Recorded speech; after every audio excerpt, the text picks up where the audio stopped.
감사합니다. 주 앞에 나와 주의 제단은 모든 영혼을 쏟아내며 간구하는 기도를 주가 들으시오니 하나도 남김없이 응답하여 주실 줄 믿습니다. 놀랍게 응답하실 줄 믿습니다. 간절히 나를 찾는 자가 나를 만난다 하셨사오니 약속의 말씀대로 이루어 주시옵소서. 은혜의 손으로 붙잡아 주옵소서. 치유하는 손으로 어루만져 주시옵소서. 위로의 손길로 일으켜 세우실 줄 믿사오니 마음이 무너진 자들 주님 이 시간 능력의 손으로 일으켜 세워 주시옵소서. 병든 자들 피 묻은 손으로 안수하여 주시옵소서. 이들의 조악한 결박을 끌어내시며 아버지는 모든 닫힌 문을 여시는 능력이 이 시간 운행하는 줄 믿사오니 주여 가운데 새 일을 행하여 주시옵소서. 영혼이 잘되게 하여 주시니 범사 잘되게 하실 줄 믿습니다. 강건케 하실 줄 믿습니다. 우리 가운데 치유하는 여호와 그 놀라우신 능력이 이 시간 운행하는 줄 믿사오니 믿음으로 아픈 곳에 손을 꼭 귀하는 자들마다 주님 깨끗하게 치유하시니 감사합니다. 주님 일으켜 세우시니 감사합니다. 주님 영광받아 주시옵소서. 기뻐히 기도합니다. 조용히 목사님 하나님 사랑하는 주의 종이오니 주가 붙들어 주시옵소서. 주님 붙잡아 주시옵소서. 주여 속기 병상에서 일어서게 하시고 주여 주가 부르시는 그날까지 복음 전하고 아버지는 많은 사람들 살려내는데 복되게 사용되게 하여 주시옵소서. 아버지 하나님 기도합니다. 이 나라 민족을 불쌍히 계시기를 아버지의 머리부터 발끝 정수리에서부터 발뒤꿈치까지 어디 성한 곳 없이 상한 나라입니다. 주님 이것저것 허망한 것에 흔들리지 말게 하시고 거짓에 흔들리는 나라 되지 말게 하시고 하나님의 선한 것들을 함께 즐거워하며 주여 모두가 다 주 앞에 무릎 꿇는 복된 나라가 되게 하여 주시옵소서. 아버지 하나님 이 땅을 주가 사랑하시고 그 위에 계시는 주가 다스리신 줄 믿사오니 아버지의 선한 뜻이 이루어지는 복된 나라가 되게 하여 주시옵소서. 아버님 이 시간 주 앞에 나왔습니다. 겸손하게 무릎 꿇고 주 앞에 나와 아버지 하나님 모든 염려 내려놓고 감사함으로 드려지는 예배와 간구를 하나님 모두 다 흥명하시고 기뻐 받으시는 줄 믿사오니 하늘의 복으로 채워 주옵소서. 아버지 하나님 땅에 기름진 걸 끌어 넘치게 하시며 우리 가운데 새로운 평화와 기쁨과 감사가 넘치게 하실 줄 믿사오니 한 영혼도 남김없이 주께로 더 가까이 주의 빛 앞으로 나아가는 하나님의 귀한 자녀들 되게 하여 주시옵소서. 주의 빛 가까이 가오니 주여 이들의 얼굴이 주의 영광으로 가득 차게 될 줄 믿습니다. 아버지 세상에 나서 주의 은혜와 아버지의 살아계심과 그 능력과 그 눈의 풍성함을 전하는 빛된 이들이 되게 하여 주시옵소서. 감사드리며 예수님 이름으로 축복하며 기도하옵나이다. 아멘. 아버지 하나님께서 우리의 기도를 들으시는 줄 믿습니다. 하나님 역사하시는 줄 믿습니다. 기도에 응답하신 하나님께 감사 영광을 받습니다. 감사합니다. 하나님께서 자기를 찾는 자들에게 상 주셔요. 믿음으로 나온 이들에게 하나님께서 예비한 것들을 주십니다. 비밀스러운 것, 신비한 것이라고 그러셨어요. 우리가 뭐라고 보할지 다 모르지만 아버지는 모든 것을 아십니다. 그 나라와 그 의를 구하는 사람들, 정성을 다하여 마음을 다하여 주 앞에 나가는 이들, 하나님을 찾는 사람들, 또 그 은혜를 구하는 사람들 하나님을 보호하시고 인도하시고 영화롭게 하시며 우리에게 그 구원을 보이실 줄 믿습니다.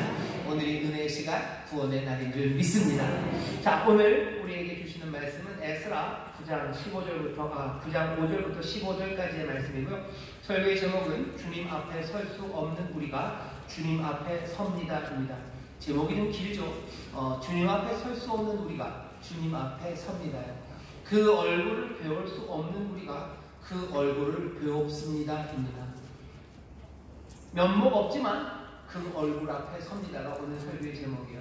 면목 없는 사람들, 하지만 어디 다른 데 갈 수 없는 사람들, 아니 어디 다른 데 갈 데가 없는 사람들, 그래서 온전히 의뢰하는 마음으로 믿음으로 나와 볼 수 없는 얼굴 앞에 선 사람들, 그 사람들이 우리들이고 오늘 설교의 제목이 바로 그 제목입니다. 주님 앞에 설 수 없는 우리가 주님 앞에 섭니다입니다. 기도에 대해서 몇 주간 말씀을 좀 드렸습니다. 이 어려운 시절에 모든 피조물이 탄식할 때 믿음의 사람들과 함께 탄식한다고, 탄식하며 기도할 때 우리가 마땅히 길바를 알지 못하지만 성령님께서 말할 수 없는 탄식으로 우리와 함께 기도하신다고, 그렇게 기도하는 가운데 하나님은 그렇게 하나님을 사랑하고 그 앞에 나오는 사람들과 함께 세상의 선한 일, 하나님의 뜻을 하나씩 이루어 가신다고, 그러니 우리도 탄식하며 기도하고 또 하나님과 함께 뭔가를 이루기 위해서 달려나가야 된다고 말씀을 드렸었습니다. 오늘은 그 탄식하는 기도가 도대체 어떻게 나오는 기도인지, 그리고 그 탄식하는 기도가 우리의 삶을 어떻게 바꾸는지 그 이야기를 좀 나누려고 합니다. 오늘 에스라가 기도를 하고 있어요. 구약 성경도 그렇고요, 신약도 그렇고 기도의 내용이 그렇게 많이 나오진 않습니다. 몽땅과 구약이나 신약이나 사람들은 하나님 앞에 나와서 기도를 하죠. 근데 뭐라고 기도하는지 우리가 알아볼 기회가 그렇게 많지 않은데, 오늘 우리가 읽은 이 본문 에스라에는 에스라라는 이 유명한 제사장, 사실은 선지자입니다. 이 유명한 선지자이자 선생이었던 이 에스라가 하나님 앞에 드렸던 그 기도를 우리가 지금 봅니다. 이 기도를 보면서 탄식의 기도가 어떻게 드려지는지, 그리고 탄식의 기도가 우리의 삶을 어떻게 바꾸는지 여러분들 보고 배우시게 될 거예요. 아예 이 기도는 그런 방식으로 우리에게 주어졌어요. 에스라가 혼자 몰래 아니면 혼자 하나님 앞에 했던 기도는 아닙니다. 오늘 이 기도는 사람들 앞에서 합니다. 누구냐 하면 하나님의 말씀을 두려워하는 사람들이요. 4절에 이에 이스라엘 하나님의 말씀을 인하여 떠는 자가 함께 에스라 앞에 나왔어요. 하나님의 말씀 앞에 떠오는 사람이요, 하나님의 말씀을 경외하는 사람이요, 그 사람들 앞에서 이 에스라가 기도를 합니다. 왜 그 사람들 앞에서 기도를 하죠? 오늘 본문을 보면 옷은 찢어진 그대로 하나님 앞에 무릎 꿇고 손을 들고 기도한대요. 에스라의 옷은 언제 찢어졌습니까? 바로 앞에서 찢어졌어요. 소식 하나를 들었기 때문입니다. 사실은 금방 들은 소식은 아니에요. 상황을 알게 된 거죠. 에스라가 자기와 함께 왔던 많은 사람들, 또 이제 예루살렘 성전을 짓고 거기서 하나님의 새롭게 주신 삶을 누리려고 모여 있는 그 이스라엘 유대인들이 하나님이 그렇게 싫어하시던 방식 그대로 이방의 여인들을 자기 며느리로 아내로 얻고요, 그리고 이방의 사람들에게 자기의 딸을 내주어서 연혼하는, 이방 사람들과 함께 결혼하고 사는 이야기를 발견한 겁니다. 이제 알아버렸어요. 이 사람들이 이방 사람들과 결혼하고 살았네. 이방 사람들과 주고받고 살아요. 왜 이게 이렇게 심각한 문제인지 기도 안에도 나오지만 먼저 여러분들에게 설명을 드리자면, 에스라는 그런 사람입니다. 바벨론으로 사람들이 끌려갔어요. 이스라엘이 잘못했죠. 예루살렘과 유다가 하나님 앞에 범죄했습니다. 그러니 하나님이 바벨론을 시켜서 여기 예루살렘 성전과 예루살렘을 쫄딱 망하게 했어요. 수많은 사람들이 죽고요, 그리고 조금 남은 사람들은 끌려갑니다. 물론 끌려가지 않고 예루살렘과 이 근방에 남아있는 사람들도 있었으나 많은 사람들은 바벨론으로 끌려가요. 바벨론으로 끌려가고 세계 곳곳으로 흩어져 버립니다. 왜? 바벨론이 그렇게 해버렸어요. 그런데 바벨론이 오래가지 않았습니다. 얼마 지나지 않아서 그 바사라는 나라가 서요. 메대와 바사 할 때 그 바사입니다. 바사는 우리식으로 말하면 페르시아예요. 지금 이란 그쪽이 페르시아입니다. 그래서 이란 사람들이 굉장히 자존심이 세요. 왜냐하면 한때는 자기들이 페르시아 그 제국으로요 전 세계를 호령했던, 세계 전체는 아니지만 그래도 문명 세계를 한때 호령했던 페르시아가 자기들의 조상이기 때문입니다. 그 바사에 고레스라는 왕이 서요. 그리고서는 그 제국에 있는 많은 식민지에서 끌고 왔던 사람들을 자기 고향으로 돌려보냅니다. 그게 훨씬 더 유리할 거라고 판단하는 거예요. 가서 너희들 바사에 충성해라, 세금 바쳐라, 그리고 니들 땅에 가서 살라고. 그렇게 보내준 사람들 중에 유대인들이 있어요. 유대인들을 예루살렘으로 돌려보내줍니다. 돌아가는 길에 여기 지도자 둘이, 한 사람은 에스라, 한 사람은 느헤미야예요. 느헤미야는 관리입니다. 총독으로 와서 예루살렘 성을 짓고요, 거기 또 성전 만들고 하는 거, 그 치안 여러 가지를 감당하는 사람, 지혜롭게 헌신적인 느헤미야가 있었어요. 에스라는 선생님입니다. 하나님의 말씀을 가르치는 사람이에요. 이제 돌아와서 여기 예루살렘에 있는 유대인들이 하나님의 말씀대로 살아갈 수 있도록 그들에게 말씀을 가르쳤던 사람이 에스라입니다. 그러니 돌아온 이 사람들은요, 느헤미야와 에스라 이 두 사람의 말을 들어요. 근데 에스라가 이제 알게 된 거죠. 뭘 알았어요? 여기 돌아와 봤더니 이스라엘의 특별히 지도자라는 사람들, 두목이라는, 머리라는 사람들이 뭘 하고 있어요? 그 땅에 있는 이방인들과 통혼하고 있어요. 그들과 연혼합니다. 그들의 여인들을 아내로 아니면 며느리로 맡고요, 자기들의 딸들을 그 집의 남자들에게 며느리로 줘요. 시집가고 장가가는 일들, 거기 섞이는 일들이 있는 겁니다. 그 말을 듣고 에스라가 옷을 찢어요. 기가 막혀서 앉아있어요. 어쩔 줄을 모릅니다. 그랬더니 하나님의 말씀을 인하여 떠는 사람들, 그 사람들이 함께 에스라 앞에 모여요. 저녁 제사 드릴 때 기도하는 시간이 됐습니다. 그때 오늘 5절의 말씀이 시작됩니다. 옷은 찢은 채로 내가 하나님 앞에 무릎을 꿇고 여호와를 향한 손을 높이 들고 내가 기도하기 시작합니다. 이 기도가 탄식의 기도예요. 이 기도는 어떻게 보면 굉장히 간단합니다. 처음 시작은 고백이에요. 어떤 고백이냐? 하나님께서 우리를 멀리 끌어가셨던 것, 그것도 은혜였다는 거죠. 우리의 죄악 때문에 그렇게 하신 거예요. 우리가 죄악으로 진멸되고 모두가 죽어야 함에도 불구하고 하나님이 살아남기신 일이 있다는 거죠. 하나님이 우리를 살아남기셨어요. 살아남게 하시고 멀리 끌고 가셨으나 다시 또 그 은혜와 긍휼로 우리를 소성하시사 우리에게 새로운 삶을 주셔서 어디 예루살렘으로 오게 하셨죠. 예루살렘에서 성전을 그래도 그나마 짓도록 하시고 거기에 울타리를 짓고 사람답게 살 수 있도록 하나님이 새 가능성을 열어주셨어요. 이게 에스라가 하는 고백입니다. 죄악 때문에 우리가 그렇게 됐으나 하나님의 은혜와 긍휼이 우리를 살아남겨주시고 그리고 또 우리로 새 삶을 살아갈 수 있도록 기회를 주셨어요. 여전히 노예고 여전히 그냥 울타리 정도를 치고 사는 거지만 이건 하나님의 은혜와 긍휼이라고 여기 에스라가 고백을 하는 겁니다. 우리가 죄악 가운데 죽을 수밖에 없으나 하나님 우리를 남기시고 하나님께서 우리를 다시 집으로 오게 하셔서 하나님을 성전 짓고 거기서 울타리를 짓고 여전히 바사의 노예처럼 바사가 풀어져서 왔어요. 아직도 바사의 끈이 끊어지지는 않았으나 여기서 이나마 살게 하신 것 하나님의 은혜와 긍휼이라고 여기 에스라가 고백합니다. 그리고 났는데 얘기는 거기서 끝나지 않아요. 이 고백하고 나서요 10절입니다. 10절에 이렇게 얘기하죠. 우리 하나님이여 이렇게 하신 후에도 우리가 주의 계명을 배반하였사오니 이제 무슨 말씀을 하오리까. 죄로 인하여 죽을 수밖에 없었으나 하나님이 그래도 살려남기시고 그리고 또 다시 돌아올 수 있도록 은혜와 긍휼을 베푸셨는데 그럼에도 우리가 그 계명을 또 어겼으니 이제는 무슨 말을 합니까? 무슨 말을 합니까? 11절입니다. 자기들이 잘못했던 건 이전에 자기 조상들이 잘못했던 것과 똑같아요. 전에 주께서 주의 종 선지자들로 명하여 이르시되 너희가 가서 얻으리라는 땅은 더러운 땅이니 가나안 땅입니다. 자기 조상들이 처음에 살았던 그곳이요.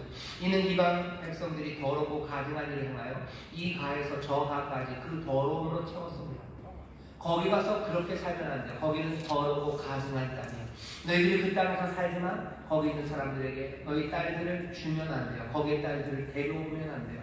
그런즉 너희 여자들을 저희 아들들에게 주지 말고 저희 딸을 너희 아들을 위하여 데려오지 말며 그들을 위하여 평강과 형통을 영영히 구하지 말라.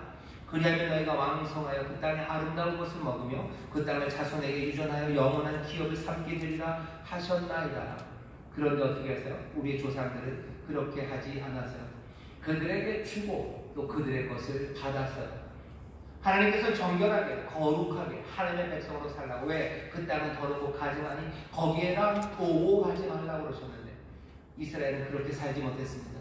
그래서 하나님이 때리셨어요. 그렇지만 하나님의 은혜로 우리를 조금 살려놓으시고 또 은혜와 긍휼로 우리를 돌아오게 하셨는데 우리가 여기 돌아와서 그 계명을 우리 조상들이 어긴 것처럼 또 어긴 거죠. 13절입니다.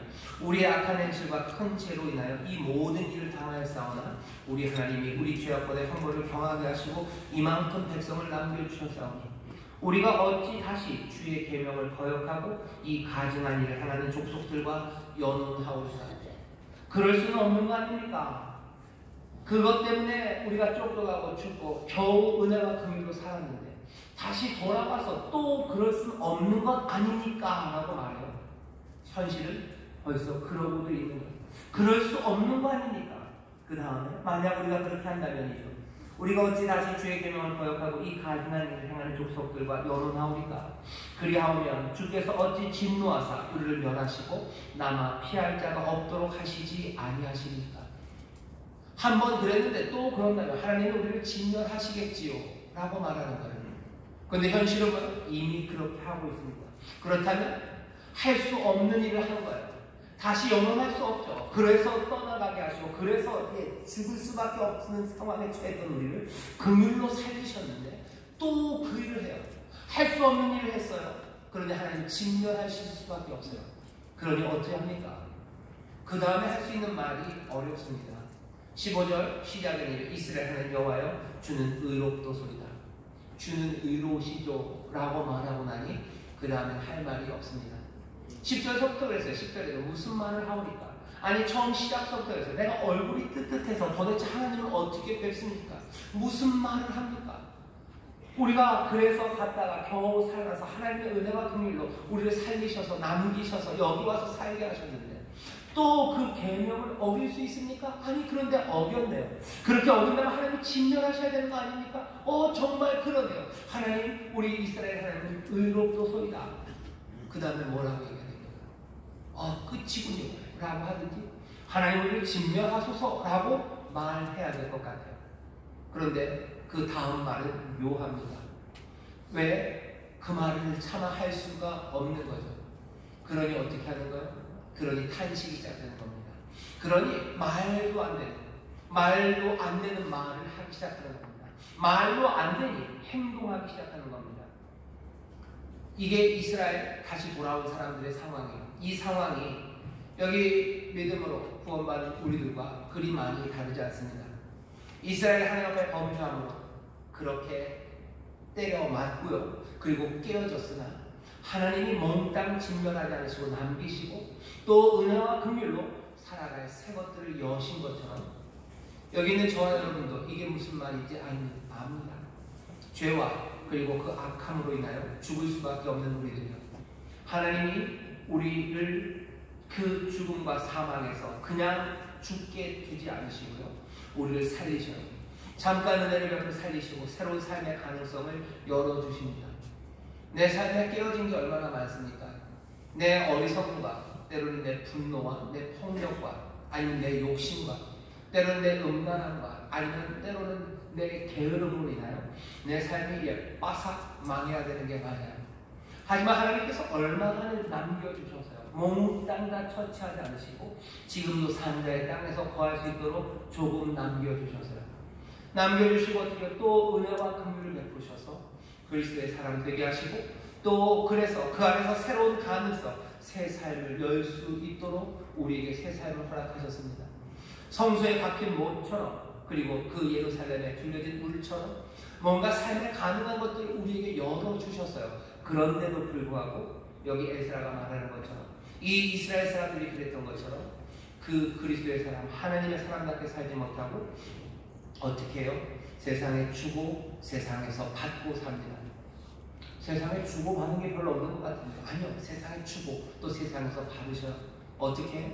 세상에서 주는 분노를 받으시고요. 여러분들도 분노로 갚으셔요. 세상에 말하는 쾌락 여러분들 그것을 받으셔요. 받고 뭐요? 받고 더블로 가셔요. 안 웃으시네요. 세상에 말하는 절망들 그거 여러분들 다 받으셔요. 그리고 절망이 얘기하는 그 쾌락 절망이 얘기하는 어쩌면 폭력 그것들 사용하며 살아가셔요. 세상의 슬픔들 여러분들 그것들 받으시고 슬픔에 사로잡혔어요. 여러분들 슬픈 말들과 상처 주는 말들로 살아가셔요.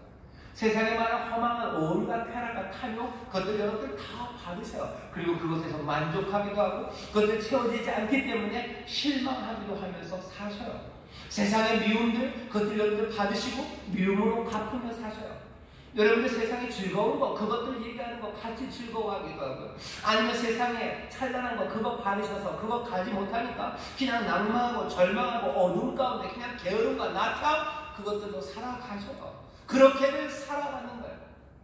하나님의 소망, 평강, 기쁨 그것 주님이 나에게 주시는 것 그 은혜와 그 긍휼 받아서 나도 은혜와 긍휼로 살아가 아니 그렇게 살아가지 않아요.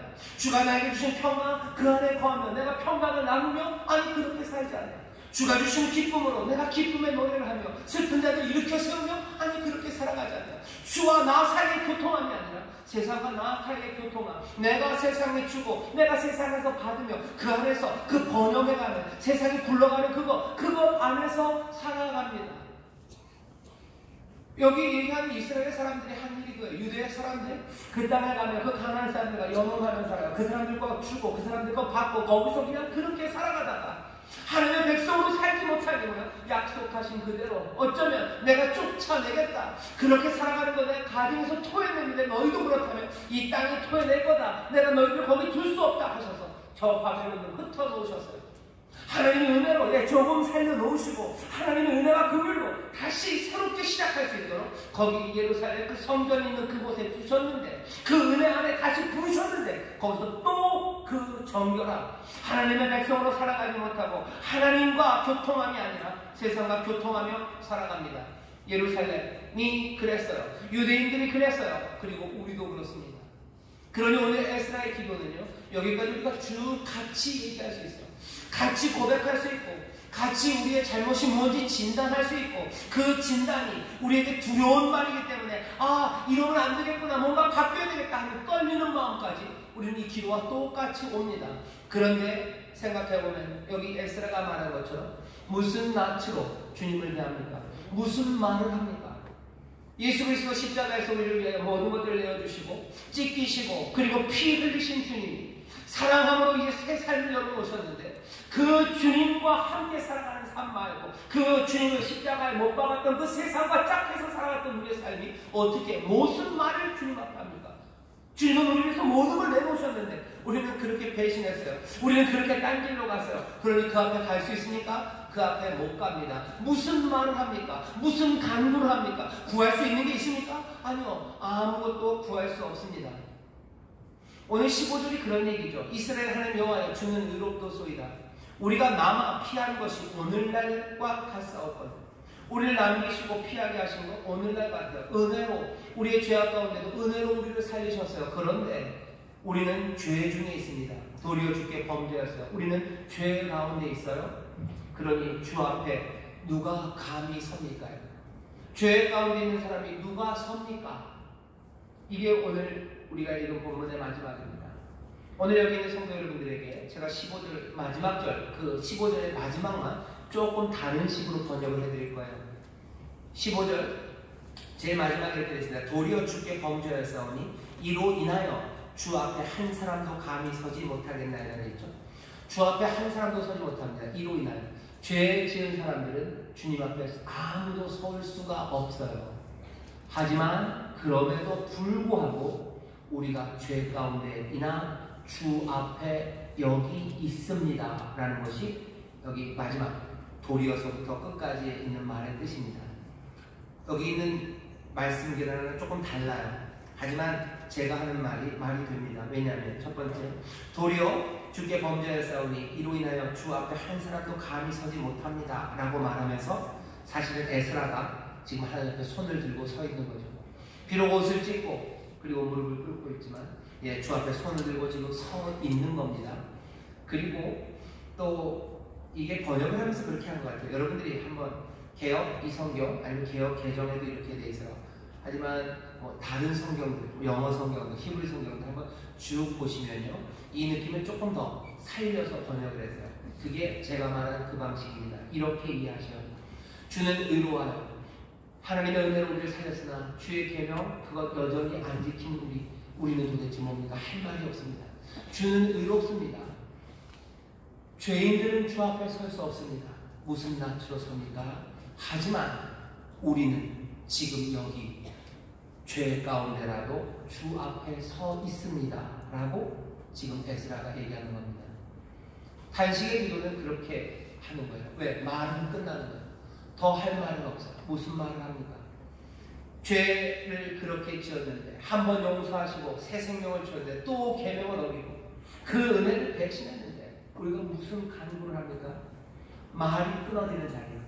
그러니 주 앞에 죄인들은 설 수 없습니다. 이런 죄인들은 설 수 없습니다. 이렇게 하나님을 살리시고 그 은혜와 긍휼로 다시 길을 여셨는데 또 어긴 그 사람들은 주 앞에 설 수 없습니다. 하지만 우리는 여기 있어요. 못 서는 게 맞아요. 갈 수 없는 게 맞아요. 하지만 우리는 여기 서 있습니다. 왜 그래요? 이유는 하나죠. 어디 갈 데가 없는 겁니다. 간구할 바는 없어요. 마땅히 빌 바를 알지는 못해요. 뭐라고 합니까? 그렇게 해놓고 무슨 말을 합니까? 무엇을 요구합니까?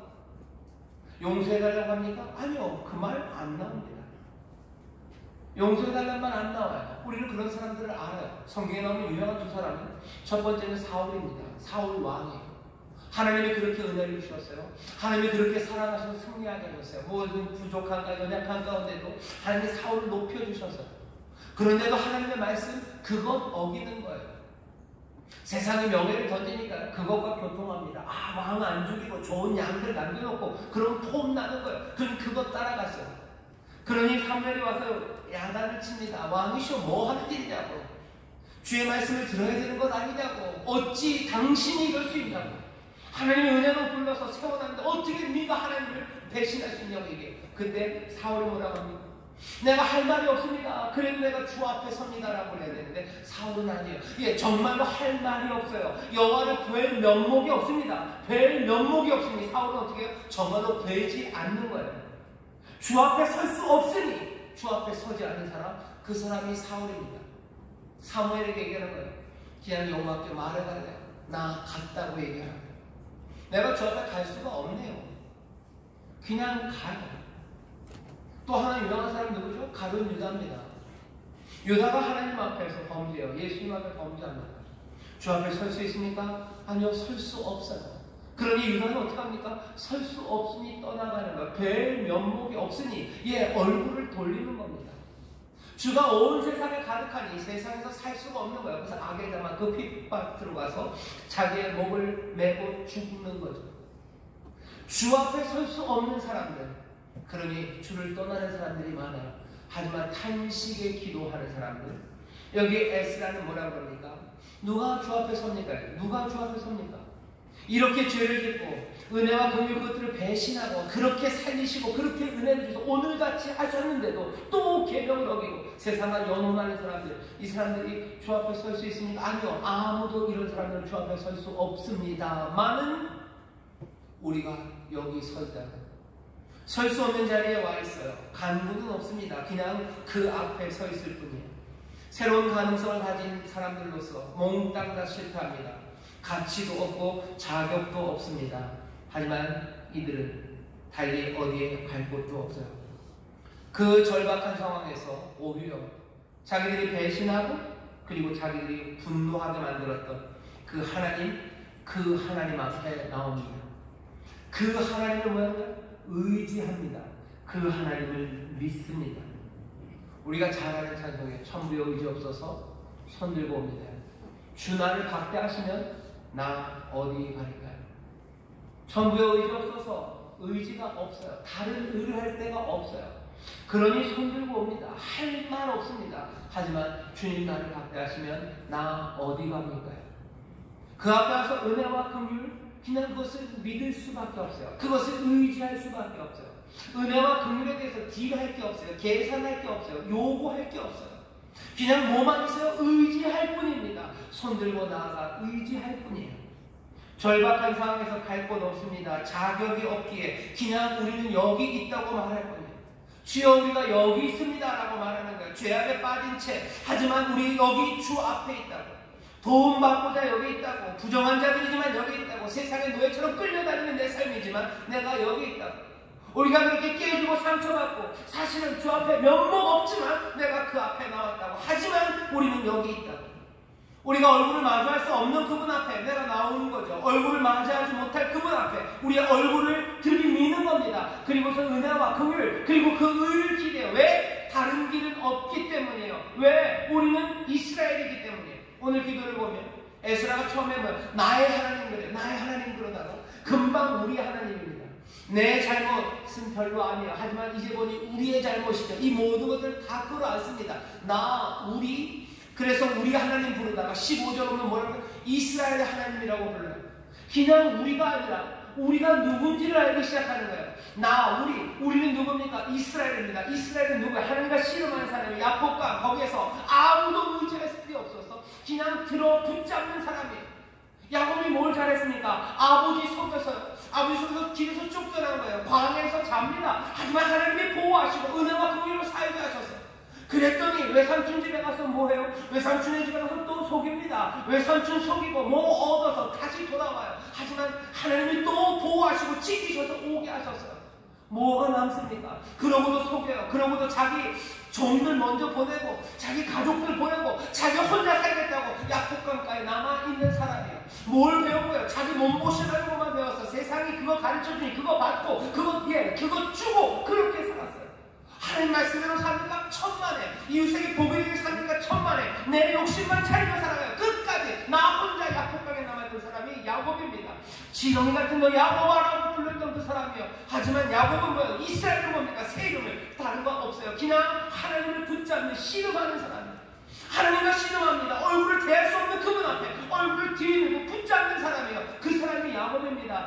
그분은 이스라엘 하나님, 우리는 이스라엘. 지렁이 같으나 우리는 뭐야? 붙잡아요. 그리고 그 붙잡는 일을 하나님 뿌리치지 않으시고 붙잡으시는 하나님. 이스라엘의 하나님, 이스라엘의 하나님. 우리는 이스라엘. 우리는 연약하고 부족하나 그 은혜, 그 약속 안에 내가 있으니 내가 할 말 없고 그 얼굴 배울 수 없으나 내가 어디 갑니까? 지렁이 같은 내 삶은 어디 갑니까? 내가 갈 곳은 그곳밖에 없다고 탄식하며 할 말은 없습니다. 그러나 그 사람, 그것 붙잡고 의자로 나오는 사람들, 그 사람들이에요. 여기 에스라가 그렇게 나옵니다. 예수의 사람들은 그렇게 나와야 합니다. 그리고 믿음의 사람들은 저나 여러분들이나 이 삶의 깨어짐과 연약함과 그 비참한 가운데 그 은혜 앞에 서기를 주의 이름으로 축원합니다. 은혜 앞에 서기를 주의 이름으로 축원합니다. 우리 여기 있다고 말하는 거예요. 당신의 기도는 그래서 필요한 거예요. 몽땅 다 훌륭한 사람들, 뭐 하나 결점 없는 사람들, 모두가 훌륭하고 결점 없고 잘나서 하나님의 의 그것들을 몽땅 이룬 사람들, 만약에 그런 사람들이 있다면 그렇게 살라고 두셔. 그들은 하나님과 알아서 잘하시면 됩니다. 하지만 계속해서 넘어지고 깨어지는 사람들은 탄식하며 기도할 수밖에 없어요. 그 믿음으로 의지하는 마음으로 할 말 없으나 그 은혜 앞에, 그 얼굴 앞에, 마주할 수 없는 얼굴 앞에 얼굴을 마주하며 서게 될 수밖에 없습니다. 그리고 주님 뭐라고 하셔요? 그렇게 오는 사람이 복이 있다 하시니 여러분들 이 말씀을 아멘으로 받으시기를 주의 이름으로 축원합니다. 아멘으로 받으시기를 주의 이름으로 축원합니다. 내 삶 깨어지고 은혜로 붙잡아 주셨으나 내가 또 망쳤어요. 어찌합니까? 할 말 없습니다. 하지만 주 앞에 설 수 없는 자가 주 앞에 섭니다. 그 얼굴 뵐 수 없는 자가 그 얼굴 앞에 섭니다. 내가 면목 없으나 나 이스라엘 하나님 앞에, 은혜의 주님 앞에 내가 나아가니 주님 나를 받아 주시옵소서. 주님 나를 받아 주시옵소서. 여러분들 그 간구와 탄식이 그 앞에 있는 거예요. 그럼 어떻게 되는지 아시죠? 그 탄식 가운데 앞에 13절 14절에서 했던 거, 그것들이 다시 들리기 시작해요. 탄식은, 이 아픔은, 이 면목 없음 가운데도 얼굴을 들이기 시작할 때 우리가 누군지를 알아요. 우리의 연약함을 알아요. 하지만 우리가 하나님의 은혜 안에 있음을 알아요. 하나님 우리를 사랑하심을 알아요. 그러니 우리와 주 안에 주고받는 것 안에서, 그 사랑 안에서 우리가 해야 될 일, 할 수 없는 거, 해서는 안 되는 일, 그리고 우리가 나아가야 될 그 길들이 보여요. 연혼하면 안 돼요. 세상과 주고받으면 안 돼요. 내가 주고받고 교통해야 되는 건 주님과의 교통입니다. 내가 주 안에, 주의 말씀이 내 안에 있어야 되니 분명해지고요. 내가 세상과 교통하는 거 끊어야 되는 거 압니다. 에스라서 10장을 보면 긴 리스트가 나와요. 어떤 리스트예요? 이혼할 리스트예요. 지도자들이 뭐 이름 쓰기 시작하는 거예요. 이방적인 누구랑 결혼했는지 다 써요. 왜 씁니까? 이거 조용히 해결하기 위해서요. 분명하게 해결하기 위해서요. 결단해야 되는 거, 해결해야 되는 거, 그것들에 통하여 하나님 앞에 헌신해야 되는 것, 그것들이 무엇인지 압니다. 탄식은 우리에게 우리가 누군지를 알게 해요. 은혜 없이는 살 수 없는 자임을 알게 해요. 은혜로 우리와 함께 하시는 주님을 알게 해요. 말로 설명할 수 없고 말이 끊어지는 그 자리에서도 그 얼굴을 들이미는 사람에게 그 얼굴을 돌리지 않으시는 하나님, 그 하나님을 보게 해요. 여러분들 잘 아시는 탕자의 비유가 있어요. 그 아들이 아버지를 볼 수 있습니까? 아니요, 볼 수 없어요. 하지만 갈 곳이 없어요. 그러니 갑니다. 아버지는 얼굴을 돌립니까? 아니요. 목을 어금 맞춰서 입 맞추고 끌어안아요. 입 맞춥니다. 얼굴 피하지 않으셔요. 본인은 저기 먼 산 보고 가서 씻어라. 그렇게 안 하셔요. 거기 안에서 새로운 정체성, 내가 누군지, 그렇다면 내가 어떻게 살아야 되는지에 대한 결단이 시작됩니다. 그러니 울며 씨 뿌리기 시작하는 거예요. 울며 씨를 뿌립니다. 아니, 씨를 뿌리는 사람은 다른 사람이 아니에요. 우는 사람들이 씨를 뿌립니다. 그 앞에 나와 그 얼굴을 배우는 사람들, 그래서 울며 씨를 뿌리기 시작하고 움직이기 시작합니다. 탄식은 결단이 돼요. 그리고 탄식은 힘이 됩니다. 그리고 탄식은 우리로 씨 뿌리러 나가게 해요. 울며 씨를 뿌리면 어떻게 될 것 같습니까? 기쁨으로 다 내버릴 거예요. 우는 사람들의 기쁘게 하시는 일이에요. 주 앞에 탄식하며 나오십시오. 할 말은 별로 없어요. 하지만 그 앞에 나옵니다. 내 모든 깨진 삶과 부족함을 가지고 나요. 성령님이 우리를 끌고 그리로 가실 거예요. 내가 부족하나 보혜사 성령님 나를 데리고 면목 없지만 그 얼굴 앞에 갈 수 있도록 우리에게 믿음 주시고 우리를 인도하시고, 성령님 그 얼굴 앞에 선 우리를 다시 한번 결단하게 하시고 다시 한번 씨 뿌리는 그곳으로 나아갈 수